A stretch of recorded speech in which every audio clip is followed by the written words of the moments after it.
What's up, everybody? I am Greg Dowd. I'm your host of the Tinker Tribe podcast. And today it is my honor to bring on my guest today is Brian Aleksivich. I hope I said your last name right. Yeah, Uh, man, that's perfect. of the Lots Project. And thank you so much for coming on, Brian. How you doing today? Good, man. It's an honor to be here. I met you the last not the last time, the time before the last time at SRF, and we never connected after that. But then we hooked back up this time, and you reached out, and yeah, for sure. Yeah. I just really love that event. I don't know if that's I think he did you give a talk or something at the October that fall one? Yeah, Uh yep, I did. a lot of times like when I go there I'm like talking to people a lot and I miss a lot of the presentations. I think that's like a big thing about going to that conference and going to SRF is just getting to meet the people and gather a lot of the ideas and lessons learned and things that people are doing out there because there's a lot of doers that show up there that are really working on things. So Oh, it's for always a sure. great event. Yeah, that event is it's pretty unique. I think that I I think the first time I went, I was at all the all the presentations. Like I saw every single one. I looked at the two different stages and I picked which ones I wanted to be at, and I was at them to start and there before and thereafter and everything to do. I didn't meet anybody. I didn't talk to anybody. I think I went up and shook Jack Spirko's hand, and I was done. I was gone. Um, the second time I hit a couple presentations, there were a couple people that I wanted to see their stuff, but I don't think the second one was not. We've been to four, yeah. So the second one we didn't have a vendor tent, but we I met people, and that was important. Like I went and met people and talked to people. My podcast had grown a little bit. I had some people I wanted to meet that were in my audience, and hung out with some people, saw some new people. And then the third time I was like, screw it. And we did a community vendor tent where we had community members that were going to the event. We all kind of hung out, got a tent together, and brought whatever we had to sell, and had a kind of a community place, and then people could come to us. And I think I saw two presentations, and they were ones of community members that I wanted to see and support, and we just had a great weekend together. And then this last one we did the same thing again, was community. Tim and I did a community tent. It's just fantastic event. Oh yeah. I highly recommend it for anybody that might be listening to this. Is to get yourself out there and go to events like this because all the people that you're gonna meet there and the things that you're gonna learn are gonna be really valuable for you, I believe. So For sure. For sure. so Brian, tell me a little bit about yourself, man. Like I know a little bit about your story, but like what was the genesis for you? I think you guys traveled around for a little while. What was the genesis for you of and you had a farm up there in Minnesota, and Uh-huh. so what made you make the decision to leave that farm and go pick up your life and go try something new somewhere else? Like what was the motivation for you to do that? Getting old. Really, in the end, it was the cold. The short growing season. Um, we made a kind of a connection that we didn't like the cold. First of all, we didn't really necessarily like Minnesota and where it was going. We had like the prepper's dream, man. We had 35 acres on the end of a dirt road. No one could build behind us, around us, or anything. Our neighbors were cool. We did have like a little three group of houses back on the end, and everybody got along. And if we didn't get along, we just got along to get along, and there was respect there. And it was Yeah, man, it was like what everybody wanted, but it was someplace I didn't want to be. And I realized that I had to get everything done for the year in like 4 to 5 months. And I was like, I don't want to do that when I get old. Our goal is to be as self-sufficient and self-reliant as possible. I know it's not going to be 100%, but as much as I can. And if I have to do that for the whole year in 4 months, that's a hell of a lot harder than 7 months or 9 months or,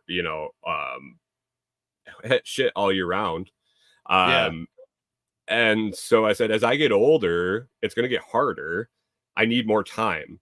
I'm not going to want to deal with -30 and splitting 15 cord of wood every summer, every winter, and just always constantly grinding like that when I can get by with, being smart about a solar system, a little bit of wood in the summer for a mild winter in Tennessee, say. So it didn't make sense to stay in Minnesota. So we cut our losses at 5 years is kind of when we flipped the switch and made the decision. We were there 7 years total. We had started with a 5-year plan, and we worked a plan and we did as much as possible, as much as we could, and learned as much as we could. And at 5 years, we were both ready to go and get out of Minnesota because it was hard. I mean, it's really hard to do what we want to do as self-reliant people in that climate. So we said, let's go somewhere else, was the first thing we decided. Now, sorry. So, now, like, was your wife on board with that? Oh yeah. We Like we from the we get? literally made the decision separately at the same time. There were some events, we had an early snowfall that really screwed like our whole pasture raised turkey operation right at the end. Like I couldn't move my turkeys in the pasture in the chicken tractors. We use chicken tractors to raise turkeys on pasture from July 1st till November. We couldn't get all the way to the end to Thanksgiving, but we got close. And it snowed them in for like 3 days. And if you're smart, you maximize the space to hold as many full grown turkeys as you can, and you move them like 3 or 4 times a day to keep up with the shit. Sorry, No, do you're you have fine. kid friendly ears here? No, So get as close to that capacity at the end, full grown turkeys. And so we were within a few weeks of harvest and they were snowed in, and I couldn't move them for 2 days, 3 days. We got like a bunch of inches, like 8 inches of snow. It was stupid. And it was gone in a few days, which flooded the whole back end of my pasture where they were down on the bottom of the hill at the end of the year. They were out at the back. yeah, It was just it was bad. I was just done. I said, screw it. I'm done. Screw this. I hate this place. I hate that it snows this early. I hate that it gets so cold in the winter. I worked outside full time as a gasoline service tech. So when okay, it was -30 and everybody's like, oh shit, I had to do chores. Oh, we still have to do chores when it's cold. I had to do chores and then I had to go to work outside in it all fucking day too. oh, And I God, mean, poor me, screw that. I just left. Like I just made the decision and left instead of being pissed off about it anymore. I figured out how to leave. yeah, And it was a big windy road after we decided to flip the switch. My wife was like, yeah, I want to leave. She had never left Minnesota. She had lived there her whole life. She was in her 30s. And she said, let's go. Let's find someplace else. The cold blows. There's somewhere else better. Maybe not yeah, perfect. Maybe not perfect. There isn't a place that's perfect for you. So maybe we don't stay in one place. okay. Hmm. So, So yeah, so we decided to find a new place to go. We kind of chose Zone 7. It's kind of like the middle of the United States. we wanted some place that was easier in the winter, maybe a little harder in the summer. You can deal with that. Like Minnesota still had crappy summertime too. Like there was a week or 2 weeks every year that was 90 and crappy humid and just miserable. So it's not like we didn't get out of that part of it, even though we had the other part that no one has to deal with. So we figured out zone 7 was what we wanted to try, and we picked Idaho for some god awful reason. I don't know. Like the banana belt there. We were like, oh yeah, you know, it's stupid expensive, and why don't we just pick someplace neither of us have ever been?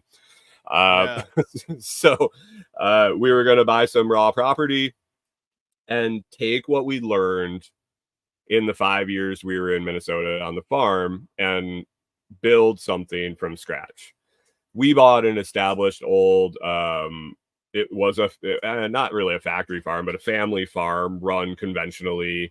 It was set up kind of, in my opinion, probably not right. Like all the barns were at the bottom of the hill, and in Minnesota we got a lot of snow, and in the spring the snow melts and all the water kind of goes downhill. So when you have a chicken coop full of frozen manure deep litter method from a winter in Minnesota, which is 7 months ish, and it's frozen solid and it's floating because there's water running underneath it trying to get to the other side of the barn because it's running down the hill. Yeah. In my opinion, was a type 1 error. I mean, but I didn't make it. I didn't make the decision. So I wanted to start from the beginning and design it myself. And if I made a mistake and I have to deal with it, then that's my cross to bear. It's kind of like my view on employment. I want to be my own boss because if I make a shitty decision, I suffer the consequences, but I'm not a big fan of suffering consequences from other people's bad decisions. I gotcha. So yeah, we were going to go Idaho. We're like, all right, well, what do we do when we get there? We're going to have a place to stay. We're going to have a way to get there, a way to take our stuff there because we're selling everything we own. We don't want to do a storage locker. We just want to be minimalist now. We realized that we had too much shit. When we decided to clean up the place, try to sell it, we were like, holy fuck. Like, we got a lot of stuff. This isn't cool. So let's bring everything we want. We're going to need an RV to stay in. We're going to have off-grid capabilities because we're going to be a raw property. And then the light bulb went off and we said, well, why are we going to Idaho? Why? Oh, because it looked cool in YouTube videos. Neither of us had ever been there. Property was cheap over there at one point in time. And not at this time. Not at this time. So we just realized, why don't we just go explore? We can do this full-time RV thing. If we're going to build this off-grid RV to go stay on the property and build a new homestead, why don't we just go around and see what we find? And if we find someplace we like, we'll stop and we'll do what we're going to do anyway. Or if we come up with a different idea, maybe we'll do that. Or like, we have some time to think about it at this point. And so we just decided to do the same RV, but not necessarily go anywhere. We were open to opportunity.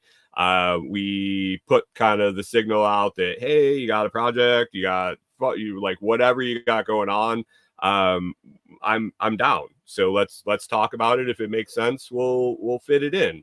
We went out to a festival out in Washington after we completed our trailer. Met my coffee guy. A community member, Brian Norton. You probably met him at the fall SRF, and if you didn't, you probably know of him. But traveled out, met him. That was a fantastic experience. It was a test run of all the systems that I installed in the trailer. Like we did a whole solar array, composting toilet, wood stove. We spent the whole winter in Texas like we were in a watermelon field. Like in an old watermelon field. We had a spigot up at the top of the hill, but we didn't have power, we didn't have water, we didn't have sewer. And so you were boondocking pretty much. Oh yeah, all winter. in Texas that year. That was pretty fun. But that's what we're set up to do. Like right now we're sitting someplace where we have shore power. We have, if we wanted, we have septic drain, but we have composting toilets, so we don't really need that regardless. If we wanted to, we have water hookup, but we still just fill our tanks as we need it, just to stay in practice. But yeah, we decided to travel around, so that's what we did. We took off. We went to SRF actually. We drove down. So we went to Brian's festival. We came back to Minnesota. We weren't ready to sell the house. We spent the winter, which you can't do anything. Like we had to winterize the trailer. We had to wait it out in the spring. We thawed out early enough to go to spring SRF. So we went to Tennessee. We were hoping to be able to sell the house in time. We weren't able to work all winter. And so we had to come back. So we came back. We busted butt all summer. We went through some horrific experiences selling our homestead. It was, just bad, nightmare type stuff, like seller's nightmare type stuff. And so SRF is coming up. I had pretty much reached a boiling point with my work, where I was short time. I knew I was done. We were leaving. We were going to SRF, whether we sold the house, whether whatever, that was like that we were going. We had made that decision. At some point, you have to decide either I leave and don't come back, or I leave and come back and winterize the trailer again and spend another winter here. And so we were like, screw that. We'll figure it out. Fuck it. Like my wife and I have done that probably 3 or 4 times in our relationship. There were just things where we were like, let's do it. I mean, what's the worst that really could happen? We have plenty of friends and family. We have friends and family that we prepared ourselves for this. We made the right connections, and provided value to people that they would be willing to host us if we needed to. We haven't yet needed to, but we had that confidence because we had a community that if something went sideways, somebody was close. I mean, we randomly hooked up with a community member when we were taking a trip up to South Dakota last year to get our residency. We stopped at a random place in Nebraska, and I happened to be on Telegram, and I was like, yeah, we're hanging out here. And they're like, oh, where are you staying? And I told him the time. He's like, oh, I'm like 45 minutes away. And he rolled over and just said, yeah, hey man, what's going on? Like met the dude out, the magical internet friends, like rolling out and just staying at a random campsite in the middle of nowhere, Nebraska. So there's people close. We have a lot of people in our networks. And if not in my network, in your network, in Jim's network or Digger's network, like everybody interlaps because we all know each other and we respect each other. We all have different opinions, but it's one big community. So that was really reassuring taking off. That's what I would think that a lot of people holds a lot of people back is kind of that fear of the fear of the unknown and like how where am I gonna be, like am I gonna be able to make that work out? But like but that's cool that you guys got through that. It's an acquired skill, man, for sure. I don't care, I'll just figure it out. It isn't for everybody. I'm not gonna bullshit you. I'm not gonna bullshit you. It's not like there's a lot of people that would have a nervous breakdown, and like we've had our moments. I'm not gonna lie, like it hasn't been all fantastic. I talk about it on my podcast all the time. Like I do a podcast every morning, 5 days a week, and talk about my life.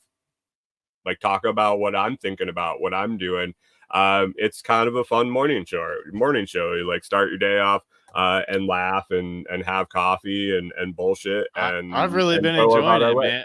I've been enjoying it. I've been tuning in the mornings, and it's right. You're coming on right before I Yeah. get out to go to work, and it's cool getting to And hang that's out what with it you for a little started. bit.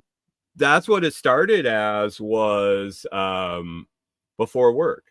It was, I got up, and that was the time um I knew that I was going to be available every day, because I started before we left, when we were on the homestead still. And we still had chores, and we still had this, and we still had that. We're trying to work on the trailer. We were trying to work on the house to sell it.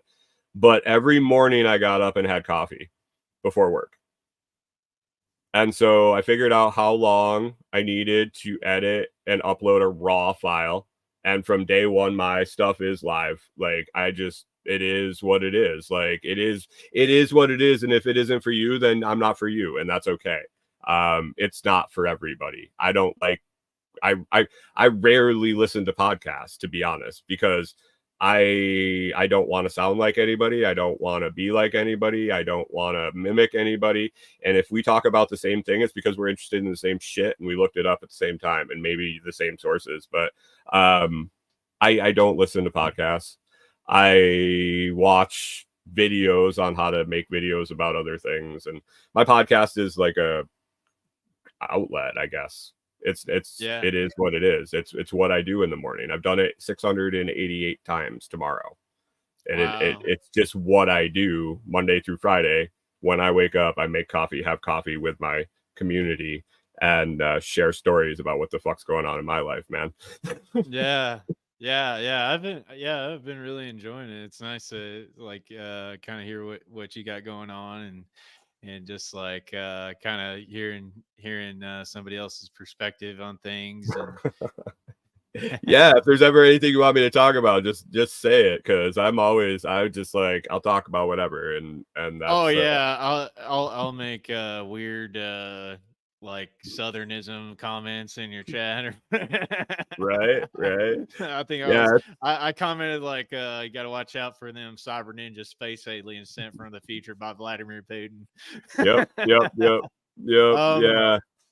So, scope him out. A buddy of mine, he was like asking if your last name is Russian. I was wondering that myself. Ukrainian.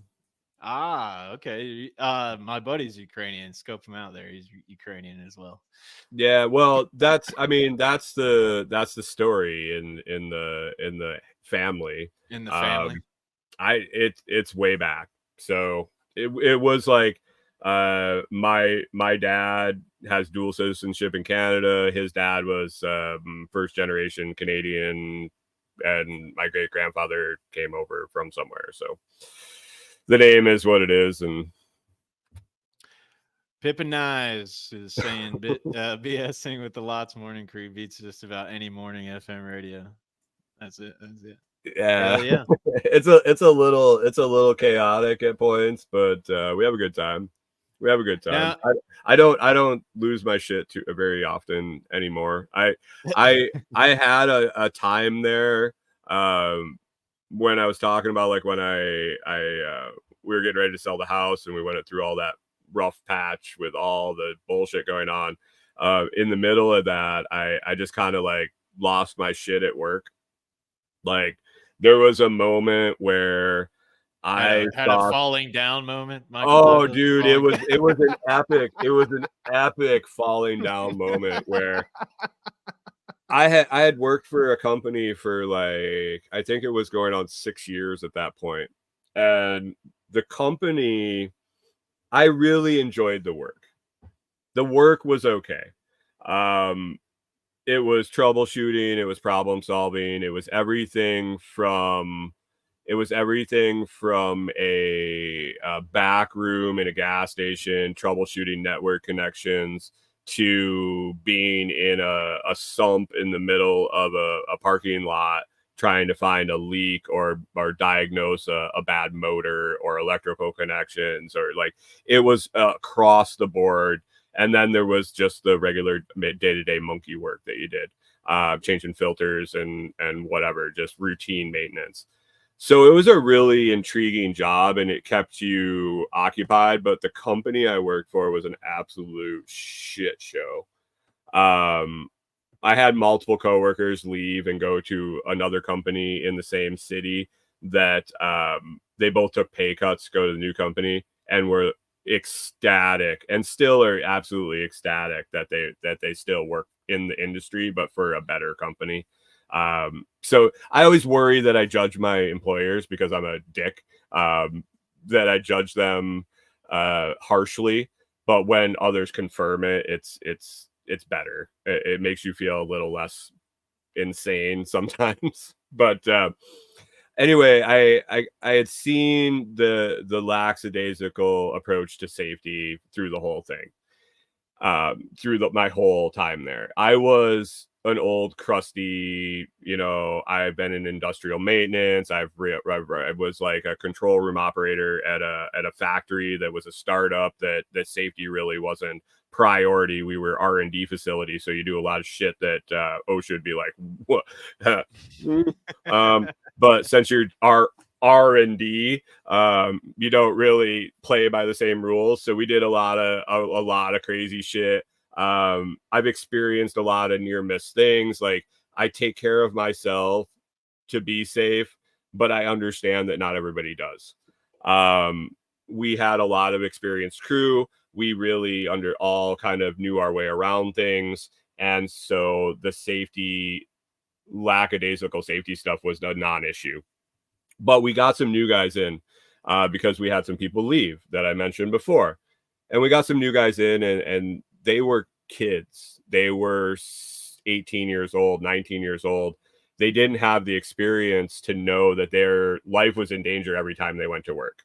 We were working in the parking lots of gas stations where idiots that you see on the road, were driving past you with only a cone between you and them. And they don't give a shit. They're on a phone, whatever. These kids didn't realize that they were in danger. And so I tried to mentor them. I tried to take care of them a little bit. I'm not a trainer. I refuse to train. That's not my job. You need to pay me a lot more than $1 an hour for my brain. I'm sorry. I value myself more than that. Yeah. I just, sorry, I do. There's manuals. That's how I learned. I took the extra time to learn all this. They can pick up a manual and fucking read it too. So I'm old and crusty, like I said, but I don't want to see anybody get hurt. And I don't want to see a kid that's 18 get hit by a fucking car because a stupid bitch is on her phone or something, because he didn't know enough to park his truck in the right spot to block the driveway. But my company wasn't teaching them this. And so it went on, and it had been like 6 or 8 months. And I met up with one at a job site, and I was like, yo, grab a cone out of your van. I need another cone. I've got all mine out. And he's like, I don't have any cones. And I'm like, what do you mean you don't have any cones? You've been working for this company for 6 months, and you've been out on your own on jobs in parking lots, and you don't have any cones. I had like 8 4-foot cones and bars and barriers and everything. I built a temple around where I was working. So if a blind dude was driving a car through this parking lot, they would see it. These guys didn't even have nothing. And I lost my shit. I was like visibly angry in the parking lot of a gas station, very busy parking lot. I called my boss and I just lost my shit on him and said they need cones. At the end, I was just like, and order them cones right now. And I hung up. And I got a text message in like an hour later. It's like, hey, you got time this afternoon to talk to me in HR? Sure do. I aired a lot of laundry. Like, I asked them if I could record the conversation for my protection and their protection. I wanted like ammo if I had to go to like unemployment court or something. And they were like, yeah, that's cool. And man, we aired some laundry in that fucking meeting, my man. I was driving home. From that job. I had a 2.5 hour drive home, and I just let her rip. It was an epic exit interview, if that's what you wanted to call it. But they didn't fire me. They didn't fire me for 2 days. They called me in, and I was happy that I got like a 90-minute cab ride home. That they had to pay for a cab ride with all my tools. My beautiful wife was so happy that I had gotten fired and that monkey was off my back, that she had the tripod set up with a camera in the driveway of our farm as the guy was rolling up the driveway, bringing me home from being fired. The guy was like, "Oh man, you got to go home and deal with your wife. You just got fired." I was like, "Oh no, she's cool with it. Like we knew it was coming. I was going to be quitting in the next week or so anyway." Um, and yeah, we roll in. She's got the camera. She's standing outside, like ear to ear smile. And the dude's like, "You were right. She is okay with it." So, I mean, sometimes you just gotta say no. Yeah, sometimes you just gotta and be done with it and do what's right. Yeah. And I had a parachute. I was leaving anyway, and it was just that like culmination of everything, and it was great. It was I may or may not have accidentally emailed it to somebody that was close to me that was privy to a lot of the stuff in the conversation anyway. But then I quickly found out from the company's lawyer that any meetings between employees were company trade secrets and could not be shared. It would have made a hell of a podcast special for like a membership. I could have sold a pretty expensive membership just to hear that. I'm pretty sure. It was solid. My best work will never go. I'll leave it for a posthumous release. Yeah. I totally relate, man. Like I had the last, I guess I had like a corporate job there for a little while, and it was just like it was like either I do something else or like I lose my soul in this soul crushing endeavor that I'm doing right now. So, well, I get it. I've job hunted my whole life. I think the longest I stayed in a profession was bartending. I did for about a decade. But other than that, I would just go learn something new because I would get bored. Um, Unfortunately, I never ended up finishing college. I went and it wasn't for me because I wanted to learn too many different things. And I wanted to experience life at college, and maybe I experienced life just a little too much. Well, I was interested in the stuff I was interested in, but college didn't like that. They wanted me to be interested in English and history and this and that. And I was interested in math and science, and I didn't care less about the other shit. So I did really good in the stuff that I liked. So it wasn't for me. Whatever. It was an expensive lesson, and I wish I hadn't gone, but I did, and it is what it is. But I job hopped 5 years ish, and I would change industry. I would change direction 7 years, 2 years if I made a bad choice. But I was getting entry level stuff on experience, hands-on experience, and the fact that I bartended for a decade, I could probably sell you my worth. I could tell you why I could do good at the job or why I could learn it fast, because this is what I've learned here and there and the other thing.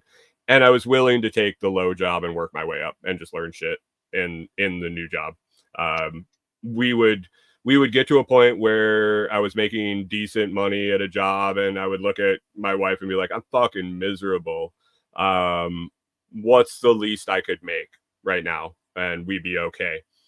And she'd give me a number, and then I go job hunt for an entry level job at like a little bit above that, and I'd work my way up to where I was just like, yeah, this isn't for me anymore. Like, I've learned the new skill. I get it. Now I can't do the monotonous. Like, I can't do the 40 fucking years of doing the same thing every day. Like, that doesn't flip my switch. Yeah.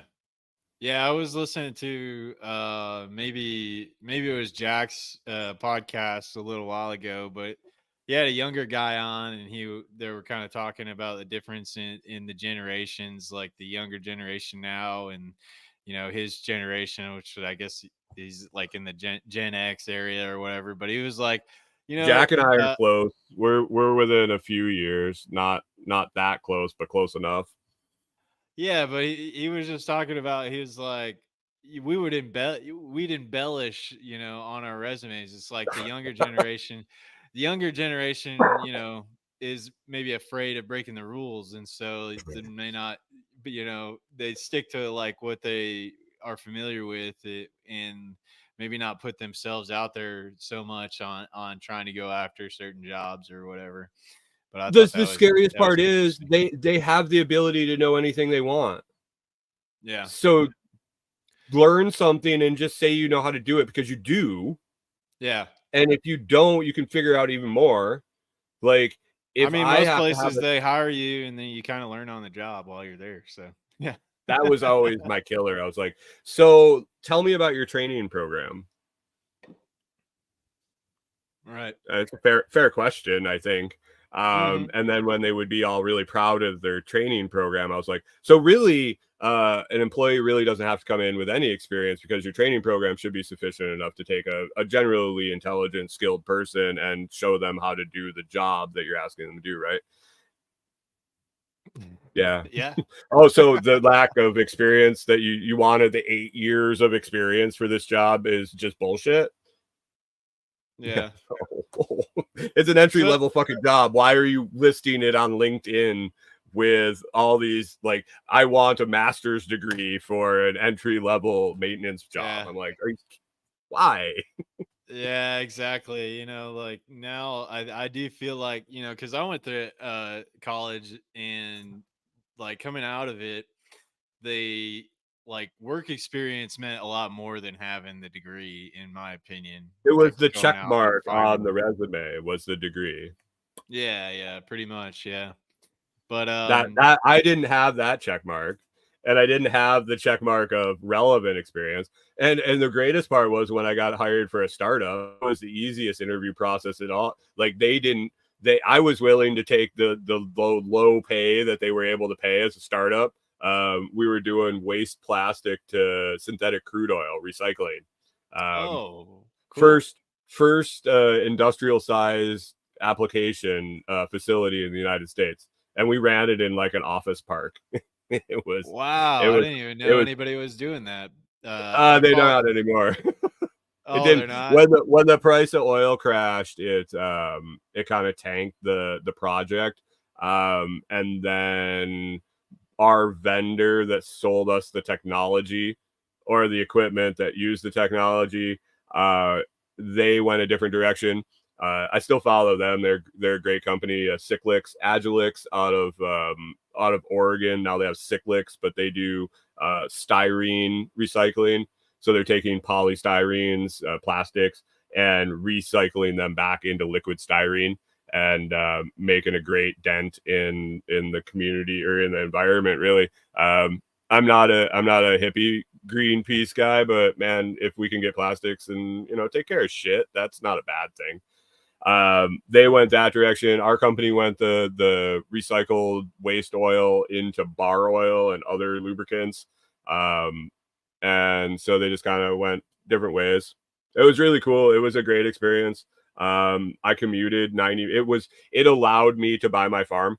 The wage I was making there, the advancement that company was able to provide me, because I was able to work and show my worth, and hold on through a lot of downsizing and layoffs.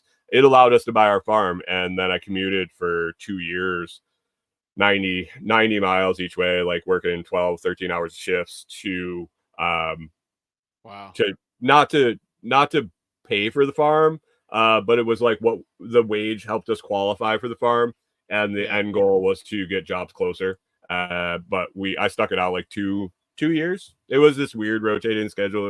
It was rough trying to build a farm with that job, but it was cool. It was cool. I wouldn't give it up for sure. Met some really cool people. Learned so much.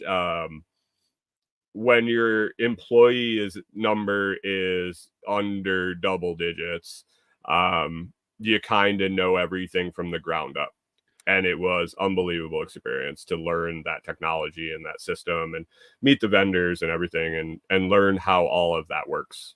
The Not just the technology of the plant, but how a startup kind of comes together, because I was in all those meetings. I was in all the meetings because there were nobody else to be in the meetings, really. Yeah, yeah, It was yeah. fun. It was really fun. There was a kind of a core crew of people there that just stayed the whole course. And then when we went away from plastic to waste oil, I parted ways. That was kind of my exit, and some people carried on for a while. And yeah, it was pretty cool. I think they're all closed down now.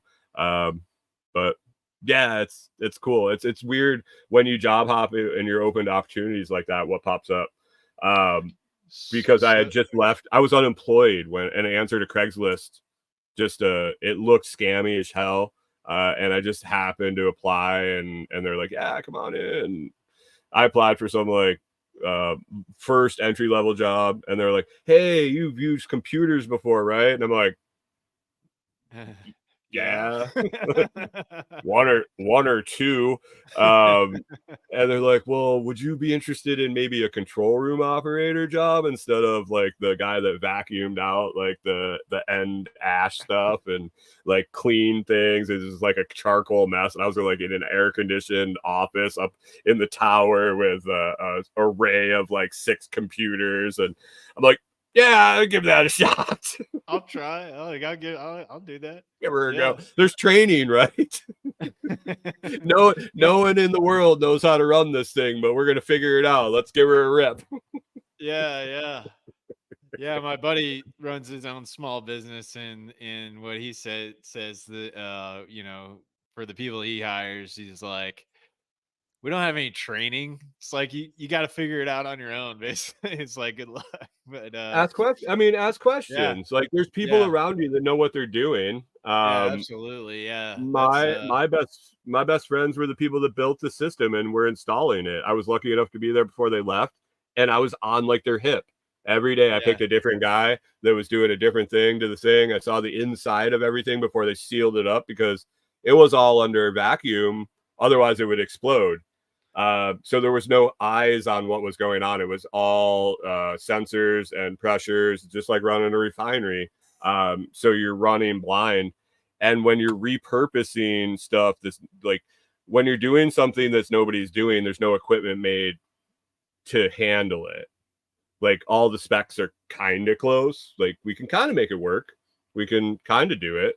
Um, so you had to guess a lot if it was actually working. There was a lot of trend reading and diagnosing and troubleshooting on the fly, and like dangerous systems like super hot and high vacuums, very volatile gases. And it was a ride, man. My wife was not like, she was scared shitless that the place was going to burn down, blow up, or I was not coming home most nights. The fires we had, it was wild, dude. It was a pretty crazy job. wow.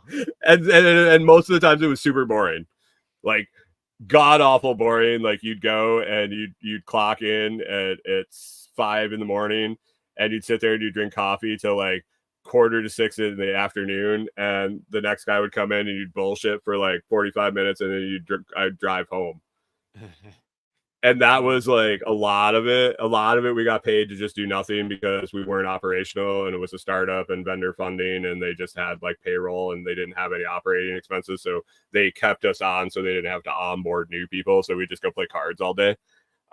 uh, oh But wow. like 10% of the time, man, like the place is on fire, shit's like blowing up, like oil's leaking everywhere inside, water tanks are overflowing. Man, doing like huge maintenance projects and tearing shit apart that like probably shouldn't have been.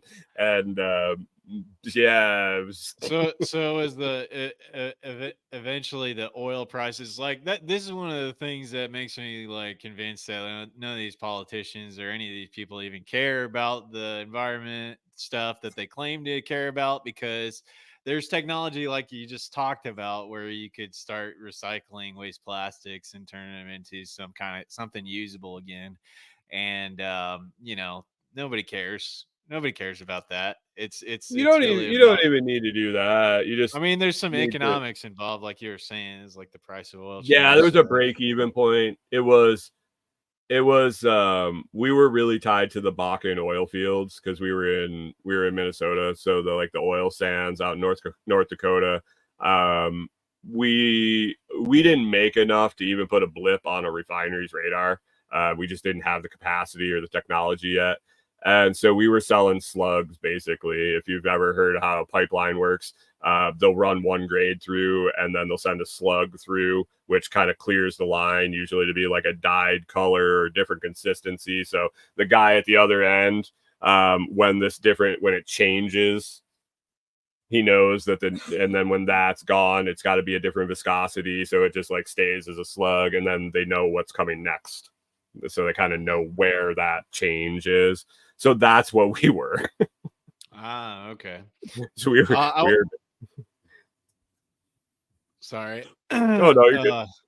I wanted to go. I wanted to go back to the kind of the generational thing because could you tell me a little bit about like what was it like? Were you a latchkey kid when you were growing up? Oh man, Up in Minnesota. What was it like I for you grew up growing in up? Western New York. Actually, Oh, really? Okay. I didn't move to Minnesota until I was 24.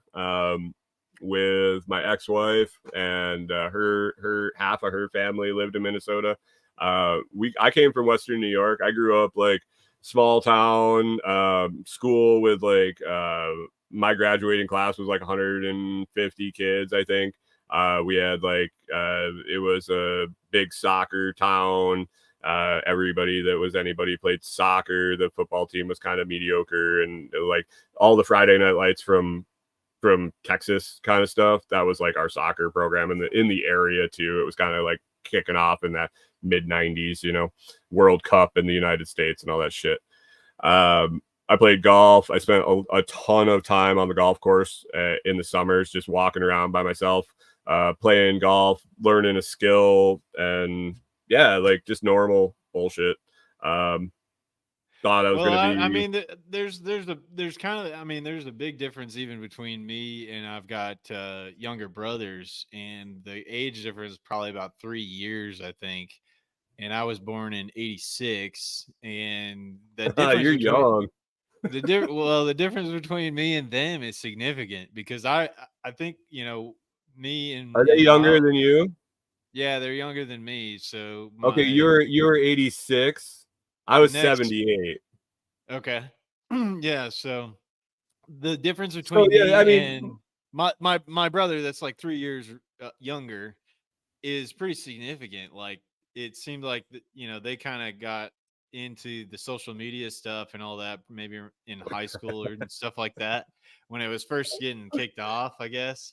And then like I didn't even really have the internet until like late. I mean, maybe like my senior year of high school or something, and then okay. into college, and then just had a flip phone or whatever in college. So I Yeah, think that might be the big I separation between the two generations a little bit there is because, like, I mean, it's hard for me to relate to them even now. if we had social media when I was a kid, probably wouldn't be where I am right now. I would have gotten a lot more trouble than I managed to get myself or keep myself out of. Yeah. It was definitely a different time and a different attitude. I was fortunate enough that my dad set me on a bucket outside the country club one Saturday morning when I was, like 6 or 7 years old, and he handed me a scrub brush and a thing of Dawn and the hose, and he said, "Keep your bucket half full with sudsy water, and when these guys come in from playing golf, you say $5 and I'll wash all your clubs." And they would drop their clubs off. They would go in, have a couple beers. They'd come out. I would just scrub all their clubs real quick. None of them are fucking dirty. I mean, really? And they would Yeah. come up and they'd drop me $5 or $10 or $20 if they did good that weekend with the kind of skins game from the weekend players, and they dropped me $20, and like I was hooked, man. Like I could Oh hustle for yeah, yeah. money. Like I could hustle for money. I started working at the country club. So your dad kind of got you started with that, I with mean, like, just I think it was more just to like something to do. I was a little kid when I was doing that shit, and I wanted to do it. Like it got exciting. Like I don't know if they pushed me to do it or I asked to do it or how that all came about. It was little. I was a kid, but it happened. I started doing like when they would have tournaments, there were a couple of holes on the golf course where there was like blind corners. And so I would stand out there, and when they would tee off, I would let them know if it was inbounds or out of bounds. People would come by and they would give me tips, and like all the old ladies loved me. I was like 8, 10, 12 years old, cute little kid out there on the golf course, and here's $1 and all this shit. Like I'm rolling in money as a little kid. At some points I was like taking bets deciding on like what toy you wanted to buy or baseball oh card. dude, I was like taking bets on the par 3 course, the par 3 holes, like will Oh, they really? hit You were the playing green or bookie with not. it? By the time I was like 12, I'm standing there and I'm like giving them odds. You're running the Like I bets. played golf with them all because I was a decent golfer too when I was a kid. So like I had played with a lot of them. I played in groups and different, like filled in with groups and played with guys that were short a foursome or whatever. So I knew the relative skill of all these guys. So I'd like throw them odds. I'd be like that some bitch ain't gonna hit this thing. Like I give you 4-1, 4-1 on a $5. That's funny, I'm man. like, it You're was fun, man. Like running the there's odds. no way that flies now. Like Oh I was yeah, serving I mean, beers to these dudes on the tee as I'm running game. Like, yeah, oh, I mean, maybe it's still happening. I hope it's still happening. Like, I honestly hope it's still happening because those are some of the things I remember yeah. the most growing up was like those interactions with adults and feeling like part of the club, man. That was kind of fun. It was But yeah, I don't think like that like happens anymore. Caddyshack or something. Yeah, well, no shit, it was. Like, no shit, it was. Not quite as extravagant as that. Yeah, But yeah, it wasn't like a hoity-toity country club. It was like a country country club. Like yeah, when I yeah. started playing, it was 9 holes in a rusty old banged up clubhouse and a little cart barn. That was it. It was kind of designed by some dude that was pretty famous, but yeah, that's it. It was like this little course tucked in the woods. And by the time I left, by the time I was gone and left for college, they had added 9 holes. It was like one of the regional better golf courses in the region. A lot of people put a lot of work in. It was pretty cool to grow up around and experience. So you say you grew up around the country club, and everybody's like, oh, going to balls and all that. Like, yeah, no, like jean shorts and t-shirts and walking around the course for days on end, and it was cool. Yeah, yeah. I think there is something good about that, like raising kids like that, because like you get to learn autonomy, right? Like you get to learn how to like maybe solve a problem that you you think your way through a problem. Like nobody, somebody's not always your parents aren't always there to like totally give you guidance. So like sometimes you just got to figure it out on your own. And I remember doing Well, that, man. yeah. Like we'd go get lost in the woods or whatever, just going around. My parents had to call the police one time because they had no idea where the hell we were, and we were just I mean, there may trailblazing the have been woods. instances and there may have been instances in my childhood where on vacation met a girl and didn't come home till like 2 in the morning. My parents might have been awake when I got home and were expecting me, and it was a silent ride home from South Carolina to New York. Yeah, yeah. My So sister was probably pretty happy about it. She got to experience the punishment for my misjudgments. yeah, Yeah, I think it really is like, um, maybe that, the comfortable, like being too comfortable kind of thing, it kind of leads you to not have that confidence in yourself, I guess. And I can kind of see that in myself, that I was on the cusp of that kind of generation, but like, Hmm. getting and doing like you were talking about, like just going out there and starting a little thing. You're making some money doing whatever, doing this thing, doing that thing. I think that is really helpful. Kind of gives you some real life skills and things like that. But Well, I you want to never go. lose it. You never lose it. Even when you got a job, you're always like, well, what else can I do? What else can I do? How can I make a little extra? How can I do a little less and do a little bit more for myself? Or yeah. Yeah, that kind of entrepreneurial spirit, at least, is something that I think is a very valuable thing to learn when you're younger. Um, you mentioned community before, and having a network while you were moving around was really important. You are working on a project right now with Tim Cook, I believe, over at Toolman Tim on his YouTube channel, and you guys are doing something. I guess he's calling it Delinquent's Gully. Like, what do you guys got going on over there in Delinquent's Gully? Is this Yeah, like man. Galt's Gulch for the Canadians or something like that? Yeah, yeah, it was yeah, last so we took off in the RV. We went to SRF and then went down to Texas, spent the winter in Texas helping out a friend, doing some work down there.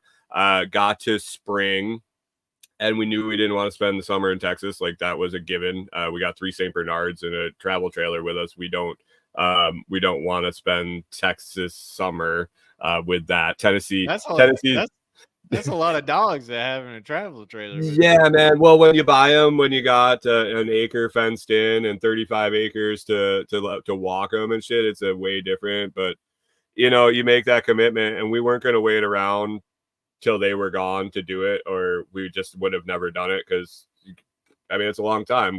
They're 4.5 now is the oldest one, so we just figured out it's crazy, it's miserable a lot of the times, but it is what it is.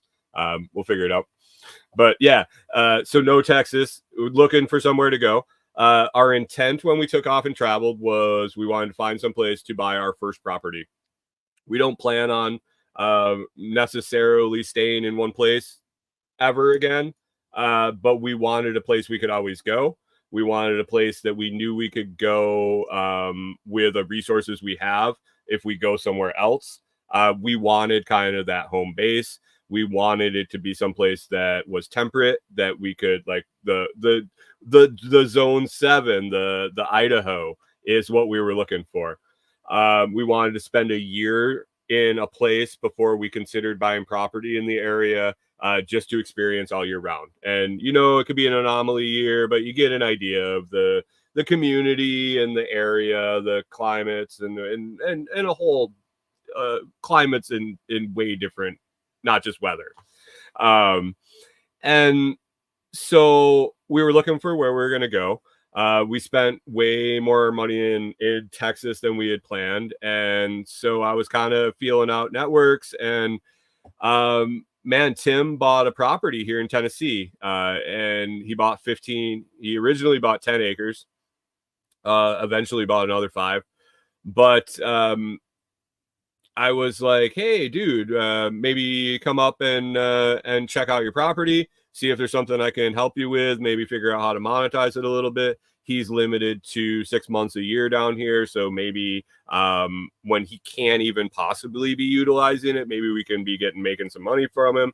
Other than that, maybe I just help him get it established to where he wants it, or scope it out for him and send him pictures and we travel on. That's basically about what it started as.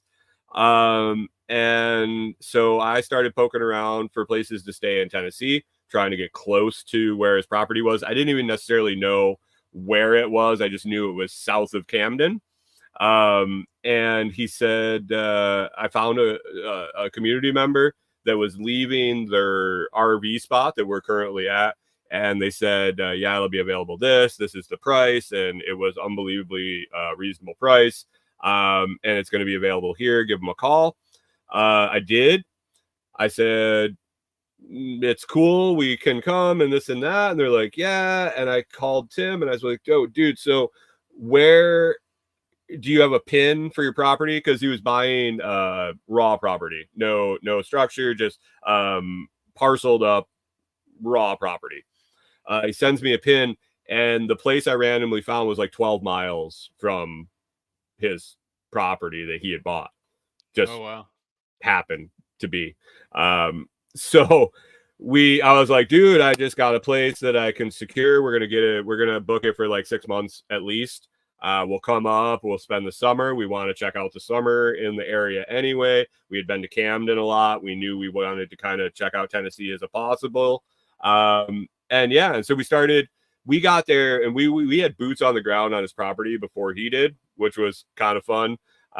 He was coming down here for a visit. We kind of prepped the property so when we got there, you couldn't walk off the easement road into the property. It was all grown over. And we started hacking, and we hacked a kind of a walkway in. And then once we got past the brush area, and it was pre-logged property, probably 10-15 years ago. So there was areas that weren't completely grown back in. And so we basically got to the four corners of his property before they got down there. And we were able to maximize their time when they came down and walk them around, and kind of, we had explored a little bit. And then we said, hey man, we're willing to stay around.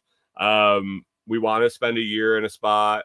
If you want us to kind of hang out here, do some work here. We started putting some trails in. We started clearing some spots that we agreed on that they were thinking about putting cabins on. And just started working a relationship, kind of keeping an eye on the property, seeing what the property wanted us to do. Thought about some campsites for hip camp. Started getting some perennials on the property that we will probably be able to sell starting next year, and kind of have that little bit of a revenue stream on his property, start renting campsites. And then it's kind of evolved a little bit. Into more than that. And we're excited. We're going to move forward. Pretty solid chance that we'll be moving out there. My wife and I will be kind of building an off-grid cabin in the back corner of the property, doing some labor for exchange there, to have a kind of a corner of it, but then manage the property as kind of a nature educational facility, kind of retreat, build some cabins, have some campsites, have a nursery. Like a really cool project that that sounds like a really cool thing. Yeah. And kind of set it up to be functional, whether we're there or not. Low maintenance, perennial systems that can be kind of low maintenance. Somebody could come in maybe once a week and kind of take care of things, or a camp out situation if we want to go then do this again.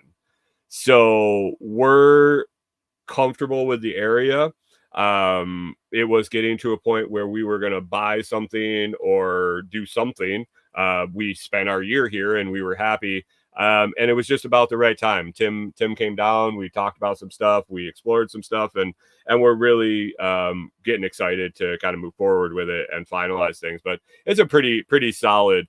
It's a pretty solid thing that it's going to move forward in some manner at least. So yeah, it's exciting. Wow. It's exciting. Lots of possibilities. Lots of different avenues we can pursue, and he gets functionality. And when he wants to come and enjoy it as a vacation property, we just shut everything off, and it's his to enjoy as a family retreat with someone there taking care of it for him when he's not allowed to be there. Yeah, that sounds like a great thing. Like, I'm almost you kind of gave me some ideas about what to do with the little piece of property that I have. Might be looking for some kind of thing like that myself. Oh, for sure, man. For So sure. Yeah, it's so we started a lot of it when we were in Minnesota. I've been growing and selling comfrey roots and all sorts of comfrey products since our second year on the farm, third year on the farm, early on the farm. And I was able to figure out how to continue to do that when we sold the farm. I've actually had my best years consecutive since I don't own property, which is kind of amazing. And it's pretty cool how it's going down. But yeah, so we listed on Hip Camp when we had the farm. So I've always had that interest of making that passive income, that low input, low maintenance income. And so let's do it and teach other people how to do it and have places where you can come and learn about it. And yeah. yeah, yeah, it'd be probably a nice place to come check out before SRF Well, goes yeah, and on it and is stuff like that. definitely in a nice proximity to that. It's about an hour or 40 minutes to an hour south of Camden. And definitely there's always work days around SRF. That's kind of one of Tim's mainstays is coming down to SRF, and I think this next one in the fall we're planning on actually a work day before and a work day after if people are interested in finding out about that. So Yeah, um, yeah, that'd be interesting. that's something we can keep you in the loop. It's obviously it's months away. But as it gets closer, we usually throw together a Telegram group and we can spread that around to you and your audience, anybody that really wants to come and hang out and learn and pitch in a little bit. Doers kind of really present themselves. And if you want to show up and you want to learn and you want to lend a hand, and we usually have food and drink and fellowship and community building and the amazing things that happen at those days. We had one, not this SRF, fall SRF, and just the sheer amount of work that a 14 to 18 people multiplier.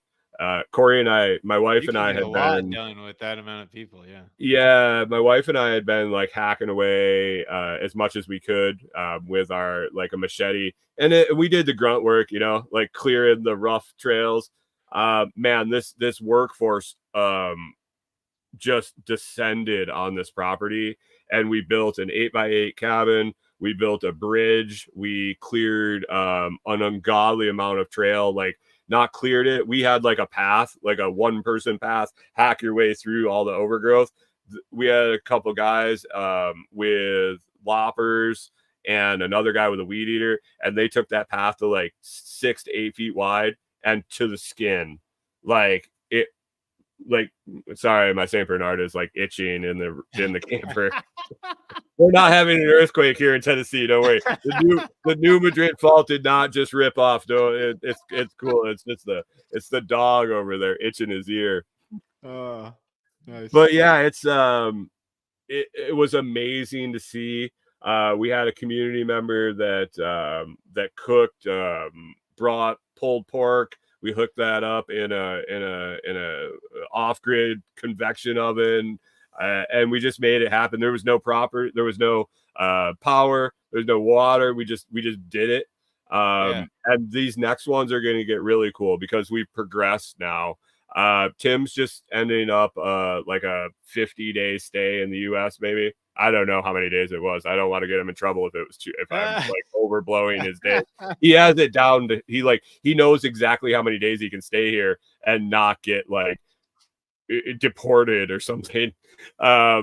But anyway, Yeah. Dude, we got plenty of people that are entering into the country. but they pay attention to the successful They Canadian guy, they pay attention the to guy the that's Canadian guy. gonna bring jobs and like production to this. We got to get him the fuck out of here. Get that guy But out. he's just wrapping up. He's got this week and I think next week a couple days. Still down here. We've been getting a ton done. And yeah, we quadrupled the size of his cabin. So now he's got I don't know, it's like a 16 by 16 cabin with a porch on the front and back. We got a composting outhouse. We're looking at he's got a solar panel hookup to charge a Blue Yeti when he's there, so he's got power. While he's gone, we'll be working on some water projects because there's a slow feed spring seep right next to his cabin. So we're going to kind of do a little bit of digging, excavating, and building a sump, and then pump it up to his cabin in an IBC tote, collect some rainwater. Man, the guy's going to come down. He's going to have water, electric, and a 4-bedroom. Well, it's a 3-room cabin with a nice bed. And can you beat that? No, that's amazing. Yeah. So we want to plop up a bunch of these. Not a bunch, a limited amount. Whatever the property says it can handle, like whatever makes sense, so that everything's still kind of private. Yeah, plop some of these setups, different setups for different people that want different things, and see how it goes. Whether it's lodging for educational events, whether it's retreat type stuff where we can. There's no cell. There's very little. There is cell. I shouldn't say there isn't. There's very little cell, and depending on what company you use, there's no. Like I get no service with Verizon there at all. It's wonderful. It's absolutely fantastic. Be a good opportunity to train with radios and stuff. Yep. Oh, for sure. But the high end C-level employees that are looking to decompress and get the fuck out for a week, bring them out of Nashville or somewhere where they want to come out, and we'll take care of them. Like, give me your phone. Give me your whatever. We'll put it in a box. And dude, you need something? Hit the buzzer, and we'll figure it out. You got an emergency? I'll be your contact. But dude, just chill for a week. Enjoy fucking nature. I'll teach you shit. Yeah. I'll teach you a bunch of shit too. Like, let's walk the property, and I'll talk to you about a bunch of plants. And look at this biochar project we got going on. Do you want to get eggs? Do you want to help transfer some trees? No, you don't. You want to sit in your cabin and write your memoir? Perfect. Let me know if you need any more beer or some steaks. Yeah. That's. I mean, great. it's the more I can sit around and daydream, the more excited I get, because it's a really nice open possibility. Oh yeah.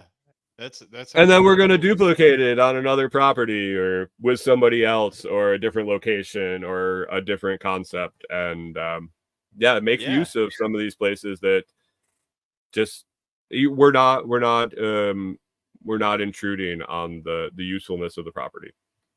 I mean, I'd love to do that with this little piece of property that I have. I got some stuff started there, but I realized that it does take like some folks to help you out and like to ask for some help and stuff. It'd really be a great thing to help you progress with something like that. And my issue is like getting people coming down there and stealing stuff while you're not there. So you really kind of need to have somebody that will watch over the land for you. I mean, there's a big network, and it really depends on the amenities you have. Like, so Corey and I are willing to build an off-grid cabin and scavenge what we can from our travel trailer that we built out, with the intention of doing this. Like, I installed all the solar and all the components, and we sized up and kind of bulked up enough that we could take those then and put them in an off-grid cabin. This was kind of the vision that we didn't have when we started, because sometimes we just have to do something and figure out what it is. Kind of evolve as you go. We didn't know what this was when we left Minnesota. when we went to SRF and didn't go north when we left, we went south. We didn't know what we didn't know. We knew we committed to travel for a year before we bought anything. We decided that we wanted to sit in one place for a year, whether that was part of that year we were traveling. Like, obviously, we weren't going to sit and never move. But if it was 6 months down the line and we're like, and it turned out to be about that, we're going to sit down for a year, and then we'll figure out where to build a little cabin and start again. I think we're committing probably 2 to 5 years now to setting something up that is sustainable enough that we can then move on and do it again. Whether we still participate in this, if this is something that we still manage actively, or whether we hire somebody and rent them my house and my cabin and my systems that I built now is a rental, and they manage the property, and we go set another one up with Tim, and then we, or someone else or whatever, we do our own. It's kind of what it turned into. Yeah. And so if we like it, maybe we stay. Maybe it is what we want. Maybe hosting events and education and having a facility and teaching people and doing retreats, maybe that's enough for us. Maybe we're just happy doing it, and maybe we don't want to go anymore. I know I want to travel again. I don't know how. I don't think it will be with the 3 big dogs, and that's where we can give, a 3 to 5 years. I think as the dogs kind of start tapering off, and we can condense even more, because we have too much shit still. Yeah. We downsized from 35 acres and like 3 outbuildings that were just full of everything you could ever imagine to a travel trailer. Like, we have everything we own with us. We don't have a storage locker somewhere. We don't have like extra stuff somewhere. And my wife and I are constantly getting rid of shit. And I have a buddy I met that he basically got rid of a lot of his stuff, and he just started to travel for a couple of years and said it was the best decision he ever made in his life. Yeah. So Corey's down really to liberating. Yeah. Yeah, Corey's down to like 15. What is it? Like 15 bags or something? Well, yeah, okay, less than that. Just like the clothes bags, the medium clothes bags from SOE.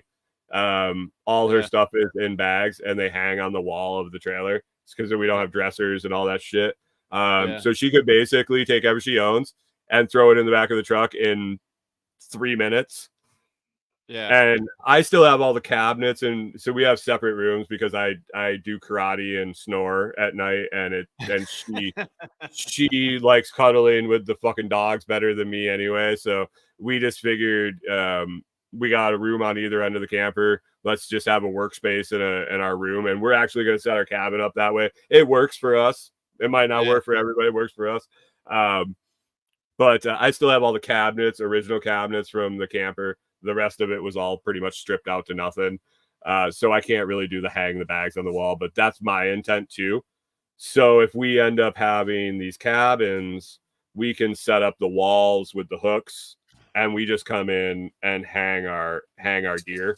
All our shit we own in the world fits in a truck and has in these bags. And we have a cabin here and there and around, and they all have these hooks. So when you come and work for us or rent from us, we can give you a list of what'll fit. Here's your gear. Come in. You just hang it on the wall. It's in, and it's easy to pack in and out and mobile, and the ultimate bug out, man. Like, you want a bug out bag? I want a bug out bag, and then I want all I own to go in like 15 minutes. Gone. Yeah. It's good. That'd be a good test. Is like, hey, grab your get home bag or your bug out bag or whatever, and head out. And everybody always joked with me that like I had the ultimate bug out location. Like I was rolling wherever the hell I wanted, and I never thought about it. It was like giving up the security of the farm and giving up that as a prepper, we moved to the farm because we were in the suburbs and we didn't like the way it was going. 2015, 2013, probably more, when we decided to start looking. It took forever to find something in our budget, but yeah, we didn't like the way our neighborhood was going, and I wasn't like super paranoid prepper, but it was like when Doomsday Preppers first came out. And I was like, there's something to this shit. Like, I'm not all in on this. Like, it's a fun show to watch and to goof on, but there's something there. Like it's obvious. I don't like what's going on in my neighborhood. I don't like what's going on in the suburbs. I don't like how the suburbs are expanding into the stuff that wasn't suburbs before. It's only, the city's only getting bigger, and I'm real close to the city. So eventually the city is going to be me. And let's get the fuck out, and let's go far enough that it'll be a while before people get here. And let's find something that can't be developed. Like, we had a very strategic look, and it was hard to give that up. But somebody told me, like, dude, you can go where you want, and you now have the skills to start again. Like, it wasn't an active farm that we bought. I mean, yeah, it had a barn, and it had an old chicken run that didn't have a roof on it, and they had a hawk problem. So, like, there was no like set it and forget it. There was nothing set up. We started basically from scratch, other than putting up buildings. And so why can't I do it again? And I was like, that makes sense. Like, that made sense. And your skills are really valuable. The stuff you learn, the stuff you experience, even the failures, probably more than the successes. Because I won't make that mistake again.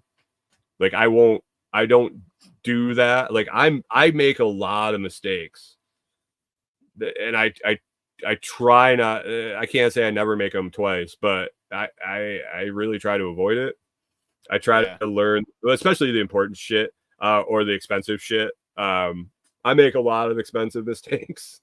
My wife will tell you that. But I always learn something. Yeah, that's the key. And personally, I guess for a long time in my life, it was kind of an analysis paralysis type thing. But like what you're talking about is like, when you just kind of go for it and you just start doing things that, yeah, you're going to fail, but like you're going to learn a lot in that process. Whereas if you just kept thinking about it, you might never even do it or try anything, or you're just going to stay stagnant. You're going to screw up in anything you do. You're going to screw up. It's mitigating losses. It's being prepared to handle screwing up.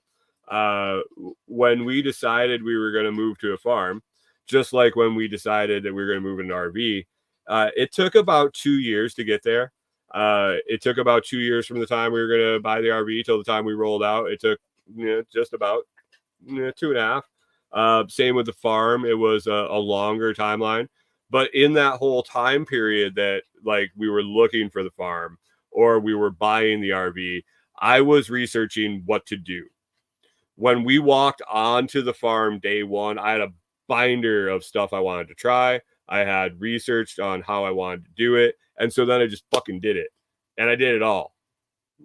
So let me tell you, we ran animals. We started with a little bit and we figured it out. And then we tested critical mass that was what we could do part-time, what we could handle with another job, and then how much work that was. And if we wanted to do more, we would have to at least one of us be full-time on the farm. And then we'd scale it back. And so we did like layers, we did meat chickens, we did quail, we did rabbits, we did gardens, we did aquaponics and microgreens and all of it, and scaled it up and backed it down. and scaled it up and backed it down. Wow. And I fucked a lot of shit up. That's I learned a ton. I seeded the quail industry in central Minnesota, man.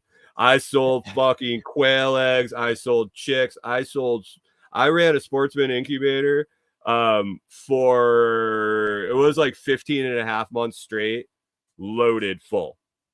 Wow. Loaded. I ran chickens. I ran quail. I ran pheasant. Or no, we never did pheasant. Guinea.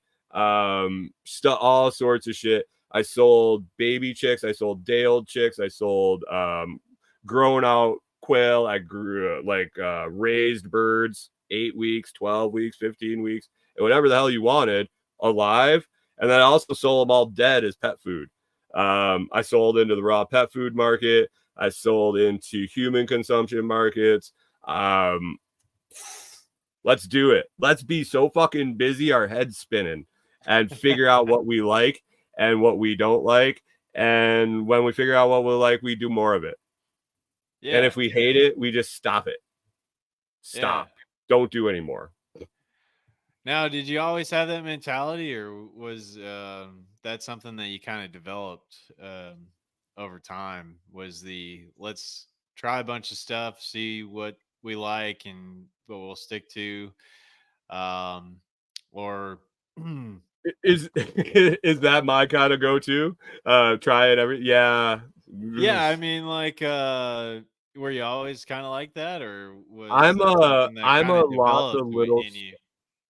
lots of little streams guy. A lot of little streams make a big stream, and then if any one of the small streams becomes big too, then you got a really big river. But if you lose any of those little streams, you don't lose the whole thing.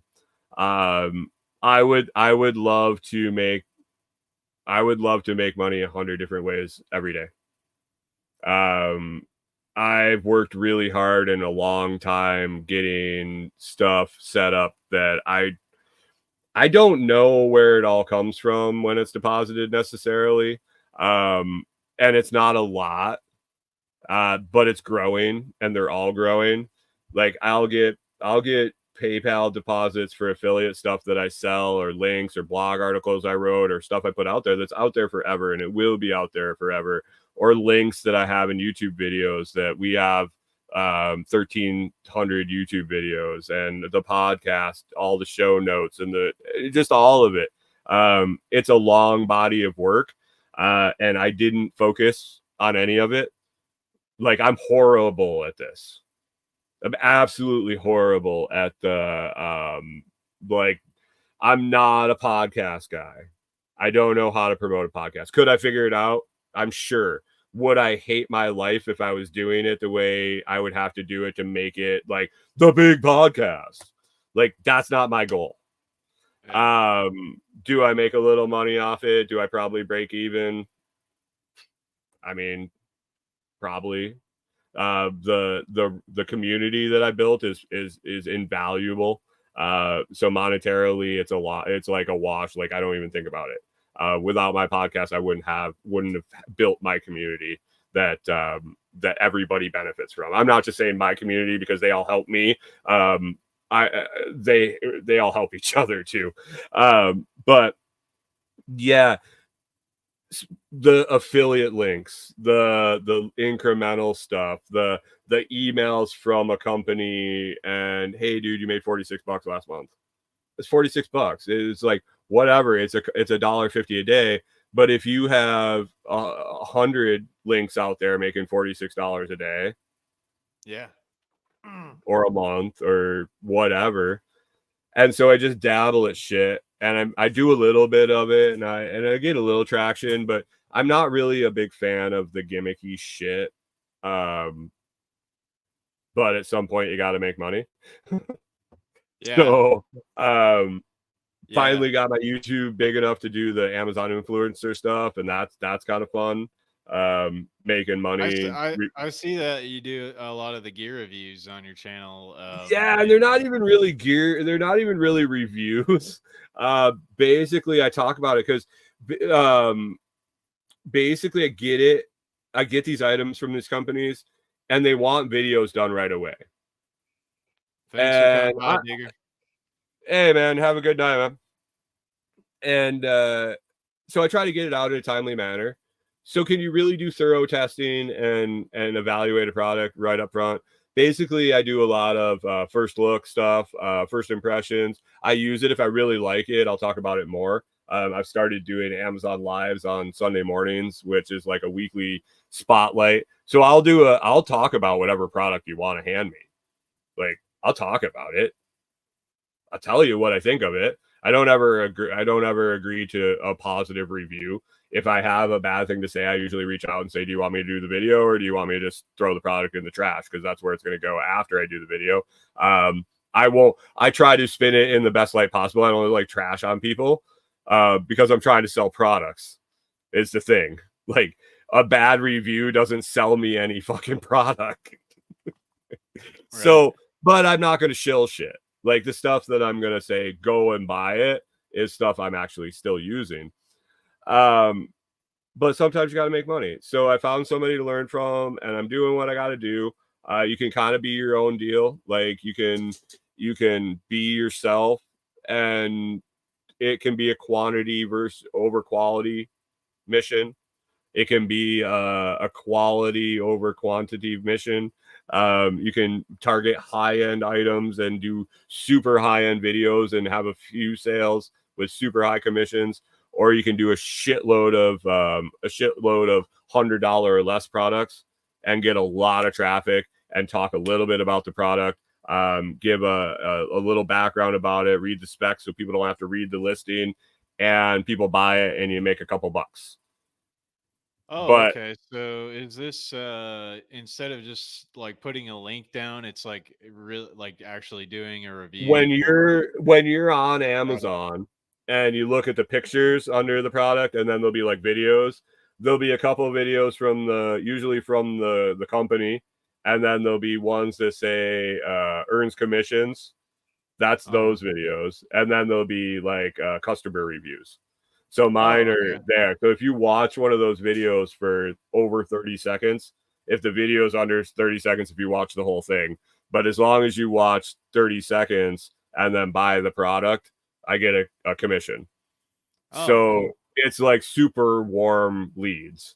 The conversion rate compared to putting links in my show notes in my videos, because I use the content for both. That's why there's so many review videos on YouTube, is I'm plugging them up on Amazon just as product description videos. And why not put them on YouTube also? But the conversion rate is night and day difference. So that's a pretty nice income stream, but none of these are like, I can't count on them. Right. Yeah. Amazon could shut me down tomorrow. I might not sell any more Blockstream Jades for the rest of my life, or Blockstream might go under. That's a big affiliate contact of mine. I mentioned earlier that I have my own kind of thing going with the Comfrey business. I've set that up to where I set up a farm for somebody when I still had all my stock in Minnesota. I was actually selling business in a box, man. I was selling, hey, I'll sell you for $200, I think is what we're rolling. I'll sell you enough to get started. And then you know, just in exchange, you just gotta fill my orders for me too. And we'll get you set up, and I'll teach you how to expand enough that you will have more than you need to fill my orders, and you can do your own thing. And we'll just roll that. If I sell a bunch and maybe I don't need, I just rotate through and I help you guys build yours. One guy took me up on it, and we're rolling, man. We're absolutely killing it. And it's unfortunate more people didn't take advantage, but it is what it is. So now we've always sold through Etsy. I sparingly sold through my website or direct sales or in-person events. And now I finally got my head out of my butt, and I was just feeding my domain name addiction one night, and I was like, there's no way that comfreyroots.com is available. Yeah. Just like somebody must have picked it up. Like, I mean, it's a popular propagated plant through root cutting. So like somebody's got to own it. Nope. Okay. So it's just kind of slow rolling into that. We got some interesting products we're working on that could be really interesting in the future. Can't talk a lot about it, but man, we're selling roots like crazy. We're holding back on bulk orders or whole plants and stuff like that till we have a bigger crop established, because we got some big plans. So yeah, just selling comfrey, that's under my control. Kind of. Nothing's under my control. Like, yeah, they could make the plant illegal tomorrow. And not that that's going to stop me from selling it or growing it or figuring out how to get it to people, because I think the plant's a miracle. Like the plant, after dealing with it for the last almost decade, it is a fantastic plant. I planted it all over the place. Yeah, it is a fantastic thing for being able to feed to your animals and compost and all that. Yeah, it's really medicinal great. if you choose to use it that way. But they could make it illegal tomorrow, and that's gone. So bulletproofing your life, like a long time ago, you listened to Jack. Jack talks about preparing for the things that happen that are most likely to happen. Like the EMP is not the thing to worry about. The losing your fucking job is. Yeah. I can't lose my job right now, dude. Like I don't have one, first of all. But I got a bunch of little shit I do. And if I lose a job, I can't lose my job. I can lose a little bit of my job. I can also start another one before I lose that part. If I see it coming, if I see it declining, I can start doing something else. I can start pushing something else. But being in a position to do that, and I have to tell you, the only reason I can do this is because my wife works full-time remote. We haven't quite got to the point where we're both working together, but that's my goal, and that's my responsibility, is to be able to buy her out of her job. But it's the biggest gift anybody could ever give me, was to pursue this, to make this work. And it's getting there. So it's exciting. It's really exciting. A lot of things all coming together kind of in synchronicity. So one of the things that I did want to cover with you wear the black and gray flag. What does the black and gray flag mean to you? Oh, the other one? This one is a little less worn. The Agorist flag, man. Just the Agora in general. That's kind of where I came out of. Agorism, anarchism. I really don't care what anybody thinks or what anybody does. You're free to do it, and just let me do my thing, because I'm different. I wholly recognize that I am not even close to mainstream thinking in any sort of the imagination of anything. So I have to accept that other people are going to be that way. I have to accept that people are going to be mainstream, and I don't care. Just as long as you don't care what I do. And I'm not all boisterous about it. And I just look for open marketplaces. I look for people to interact with and do business with that are like-minded, whatever that means. And it doesn't all have to be all-encompassing. If you and I want to interact, and you can provide value to me and I can provide value to you, we agree on 10% of everything in the world. Right. So what? We brought value to each other. So rock on. Let's do our business and move on. And you worry about your life, and I'll worry about my life. If we align wholly, or mostly, that's fireworks, man. Like I'm a guy that will motivate the ever living piss out of you. I'll call your bullshit.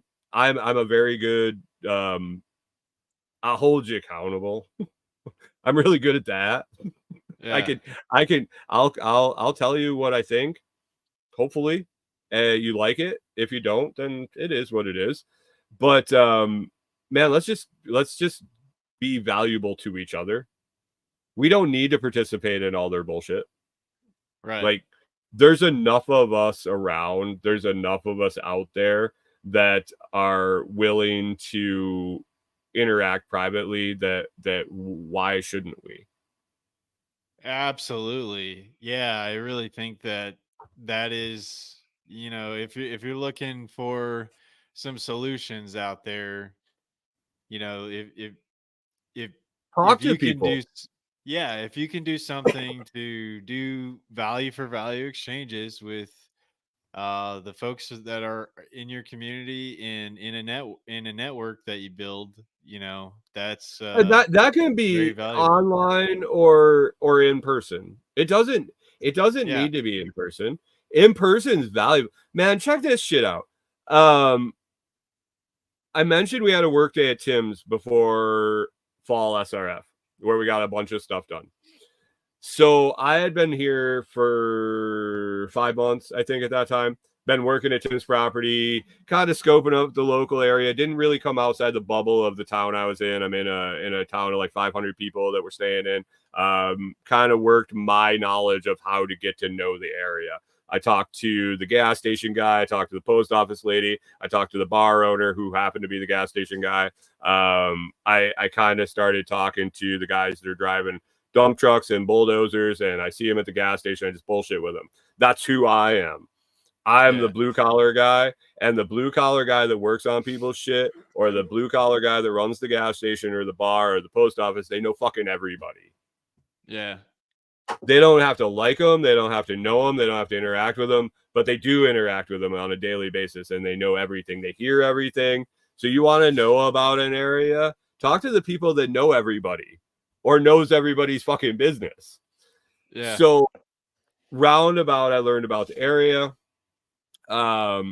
We went to work day, and these two guys show up, and I introduced them. Those were the two of the guys that skinned that trail.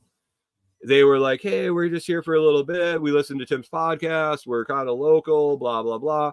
Hey, everyone, cool. Could you clear this trail? Yep, sounds good." They took off kind of early. They weren't around for dinner or anything.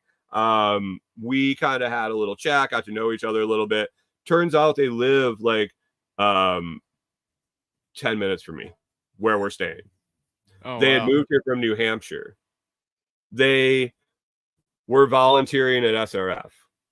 They knew a lot of the people from SRF from New Hampshire. It was just this weird thing that, holy crap, these people are that close. How did we all end up together? I told you we were 12 miles from Tim's when we Yeah. just randomly found out. These guys are like right there. We kind of make a triangle with the properties. We're almost all equal distance apart. Tim's got a super cool neighbor down the end of the road. Jamie, he's got a YouTube channel called Off Grid Ping. He's built an Oh, off-grid Off-Grid Ping. homestead. Yeah, I know about that guy. Yeah. He's right on the end of the easement road.